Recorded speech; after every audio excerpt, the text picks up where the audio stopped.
देश प्रदेश की सभी ट्रेंडिंग न्यूज अब सीधे आपके मोबाइल पर।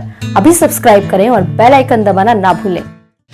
16वीं लोकसभा में भाजपा के एक ऐसे सांसद थे जो जब बोलने के लिए खड़े होते थे तो अपने अलग ही अंदाज से सबको हंसा देते थे। आपको सुनाने जा रहे हैं बिहार के मधुबनी से सांसद हुकुमदेव नारायण का एक ऐसा भाषण जिसमें उन्होंने अलग ही अंदाज में कांग्रेस की जमकर क्लास लगा डाली, जिसे सुनकर सदन में बैठे प्रधानमंत्री नरेंद्र मोदी भी खूब हंसे। सुनिए हुकुमदेव नारायण का यह मजेदार भाषण। शहर से ही मैं गांव का किसान हूं। गांव में पैदा लिया, गांव में पला, गांव में बढ़ा। किसी तरह से राजनीति के धारा में चलते चलते यहां तक मैं पहुंच गया। मैंने गोबर देखा, मैंने बकरी की गिनती की, मैंने भैंस की गिनती की। अब संजोग से लोकसभा में आया हूं तो वो आंकड़े की गिनती करनी पड़ती है। Fiscal deficit, revenue deficit. अब मेरे जैसा आदमी उसमें उलझ जाता है कि बकरी गिनूं कि भैंस गिनूं कि डिफिसिट गिनूं। यहाँ आके डेफिसिट गिनो, वहाँ बाद में गिनो। और हम तो केवल वही खोजते हैं। तो मैं तो बजट के हर पन्ना को पढ़ता हूं तो देखता हूं इसमें किसान कहाँ है, इसमें मजदूर कहाँ है, इसमें गांव कहाँ है, इसमें हमारे गाय भैंस के चारा दाना का कुछ है कि नहीं है, इसमें मेरे गांव की जो गरीब औरतें हैं जो खेत में काम करती हैं, पसीना बहाती हैं, मिट्टी पानी में सड़ती हैं, उनके शरीर से बदबू निकलता है। जीवन में कभी एक बार भी उनको लक्स और कौन रेक्सोना साबुन, कौन ये लिपस्टिक पाउडर ये छूने का देखने का अवसर नहीं मिलता है। क्या उसकी दुनिया को इन्होंने देखा था?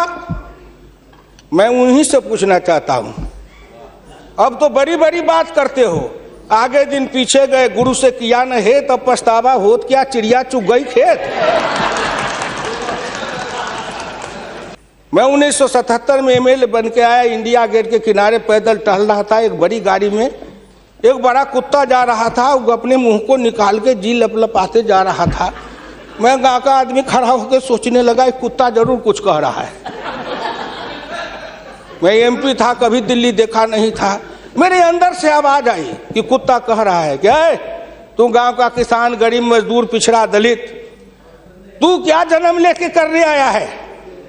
तुझसे मैं सौभाग्यशाली हूं। देख, मैं ठंड गर्म गाड़ी में बैठा हूं, केक खाता हूं, ऑमलेट कटलेट खाता हूं, गद्दे पर सोता हूं। तुमने देखा हिंदुस्तान, तुमसे अच्छा मैं हूं। उस दिन मुझे लगा कि इस हिंदुस्तान के बड़े लोगों के कुत्ते भी मुझसे अच्छी जिंदगी जी के रहे हैं और मुझे उस जिंदगी से भी बदतर जिंदगी जिलाने वाले कोई नहीं है, आप हैं। राज किया है आपने। मैं आंदोलन किया, जेल में गया, जेल में सर आया। आज भी पूर्वा हवा चलती है तो आपके पुलिस की लाठी से जो हड्डी में चोट है वो कहीं ना कहीं दर्द करने लगता है। तब मुझे ऐसा एहसास होता है कि जिस राज में मुझे इतना कष्ट मिला था, अगर मेरा बस चले तो उस राज को सदा सर्वदा के लिए हिंदुस्तान से उखाड़ के गया जी में जाके पिंडदान कर दूं, जो फिर निकलने न पाए। जो दर्शन करना चाहिए तो दर्पण माजत रहिए, दर्पण में लगा काई तो दरस कहां से पाई। क्या बात करते हैं साहब। जिनको आप अपने ऑफिस के आगे चाय की दुकान खुलवा रहे थे, वो चाय की बेचने वाला, रेल के फुटपाथ पर पानी पिलाने वाला गरीब निर्धन, जिनकी मां मजदूरनी का काम करती थी, ऐसे के बेटा को भारत का प्रधानमंत्री की कुर्सी पर बैठाया कि नरेंद्र मोदी आएगा, भारत का प्रधानमंत्री बन जाएगा, गांव गरीब किसान मजदूर के भाग्य चमक जाएगा। उन्होंने इसलिए सपना को देखा है। आप नेता बोलते थे, मैं सुन रहा था, मुलायम सिंह आदरणीय बोल रहे थे, मेरे साथी हैं, बरसों तक समाजवादी आंदोलन में लड़े कि 9 महीना में तो बच्चा पैदा हो जाता है। मैंने कहा कितनी वैज्ञानिक बात कर रहे हैं, ये तो वैज्ञानिकता है, प्रकृति का नियम है, 9 महीना में बच्चा पैदा होता है। लेकिन जो बच्चा पैदा होता है, क्या वो बच्चा 9 महीना में फिर बच्चा पैदा कर देगा क्या?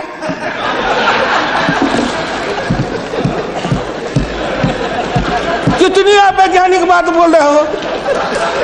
इस सरकार का 9 महीना हुआ, 10 महीना हुआ, सरकार पैदा हुई, अब क्या सोचते हो? आप क्या सोचते हो? ये सच है कि नहीं? तो आप बजट बनाते रहो। बड़े बड़े अर्थशास्त्री आए, एक विद्वान आए अर्थशास्त्र के, कहां से? वो हार्वर्ड वाले। हमका कहा है? हार्वर्ड। हमने कहा इस देश को कर देगा हार्वर्ड। ये हार्वर्ड वाला हार्वर्ड करेगा। हिंदुस्तानी अर्थशास्त्री चाहिए, अरुण जेटली के जैसे। और ये कहां गए? बोलिए। और ऊपर से आप बताते हैं कि हम अब तुम्हारे लिए क्या दे दिया? फूड सिक्योरिटी दे दिया। Food security.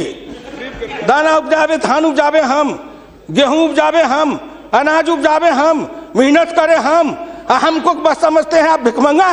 Food security. उल्टे बात कहीं कहीं पर निगाहें, कहीं पर निशाना। न कुछ मिले तो कुछ कहिए, न कुछ मिले तो विरोधी में गए तो कुछ न कुछ तो कहना है ना, नहीं तो दुनिया कैसे देखेगी कि विरोधी का काम कर रहे हैं। इसलिए आपसे मेरी विनम्र प्रार्थना है, अगर विरोधी का काम भी करना है तो आप अपने नेताओं को कहिए कि कुछ दिन हमारे पास आए, 6 महीना ट्रेनिंग दे देंगे कि हम विरोधी थे तो क्या करते थे। अरे नाटक भी करिए तो किसी डायरेक्टर से सीख तो लीजिए। जो गरीबी का डायरेक्टर है उससे सीखे नहीं, गरीबी का नाटक खेल रहे हैं। एक गांव में नाटक में हनुमान जी का पाठ करने वाला नहीं आया। उसने सोचा कि आज तो नाटक नहीं होगा। एक बहुत मोटा तगड़ा दुकानदार था, उनको पकड़ लाया, कहा तू नाटक कर, केवल खड़ा रहना। और जब वो खड़ा होकर पाठ करने लगा तो रावण ने डांट के कहा कि कहाँ गए, लाओ तेल घी लाओ, इसके पूंछ में आग लगाओ। उसको हुआ कि अब तो जल के मरेंगे। तो कहा हजूर हम तो हनुमान जी नहीं है, हम तो बनिया है, अपनी दुकान चला रहे थे। वैसे ही आप नाटक करिएगा। इस खबर में बस इतना ही। खबर अच्छी लगी तो लाइक करें, अपने दोस्तों के साथ शेयर करें और ऐसी ही ट्रेंडिंग खबरें पाने के लिए हमारे चैनल को सब्सक्राइब करना ना भूलें।